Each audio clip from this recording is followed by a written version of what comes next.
small, forgotten village surrounded by endless desert and broken stones, there lies a cemetery no one dares to enter after sunset. The villagers call it the Silent Graveyard. No birds sing above it, no grass grows within its walls. Even the wind seems to avoid that place. They say the ground there was once blessed until something ancient and wicked claimed it. The old men whisper that the graves are not just for the dead, but for the things that once were never meant to die. The Infidel Jinn, banished from the light, cursed to live beneath the soil. Ahmed was the only man who still worked near the cemetery. He was the gravedigger, poor, quiet, and practical. He didn't believe in stories or superstitions. To him, death was just another part of life. That night, he was asked to bury a body that had been found by shepherds near the edge of the desert. A woman, her clothes torn, her eyes opened wide as if she had seen something that human eyes were never meant to see. The villagers said she wasn't from there. Some said she came from the ruins beyond the mountains, a place cursed by Jinn and shadow. Ahmed took his lantern and his shovel and walked alone to the cemetery. The sky was red with dust, and the moon looked swollen, like a wound that refused to heal. The closer he got, the colder the air became. When he reached the old gates, he stopped. The sound of his own footsteps echoed too loudly. It felt like someone was walking beside him, just out of sight. He ignored the feeling and began to dig.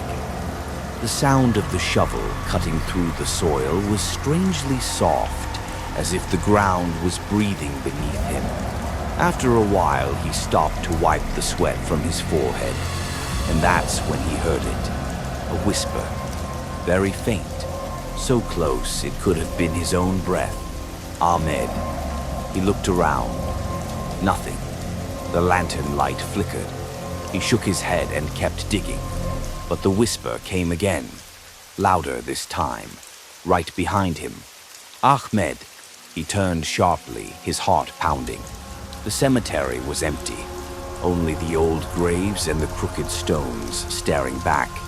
He took a deep breath, muttered a prayer under his breath, and kept working. But as he lowered the woman's body into the grave, her hand moved. It was small, just a twitch, but he saw it. He froze, her eyes open. A soft, raspy voice came from her lips. "Do not bury me." Ahmed stumbled back, dropping the shovel. He wanted to run, but his legs wouldn't move. The ground began to tremble. From the nearby graves, a faint smoke started to rise, black, cold, and alive. It twisted and formed shapes. Eyes appeared inside it, hundreds of them.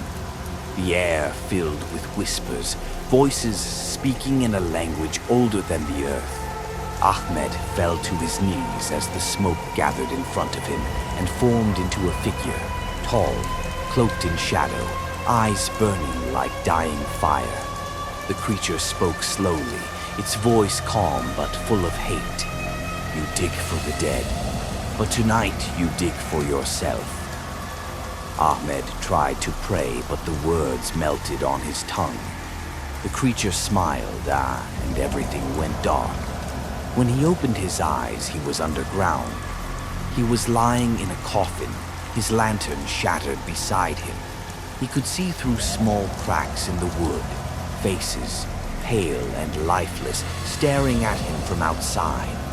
He screamed and pushed, but the coffin didn't move. He could hear them whispering.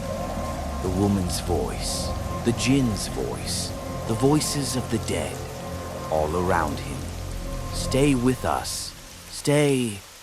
He banged his fists until his nails broke.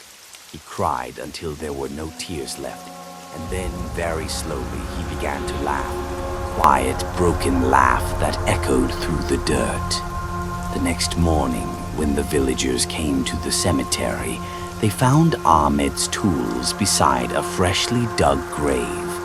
But there was no body inside, only his lantern still burning faintly under the sand. No one knows what happened that night, but sometimes when the wind blows across the cemetery, people say they can hear the sound of a shovel striking the ground. And if you listen closely, you'll hear someone whisper your name. Do you believe now? They say the dead still move there. They say the Infidel Jinn still guard their graves, waiting for the next soul who dares disturb their rest. So if you ever walk by that cemetery under a red moon, and you feel the ground breathing beneath your feet, don't look back. Don't stop. Just keep walking. Because once they know you can hear them, they will never stop calling your name. Whispers in the dark.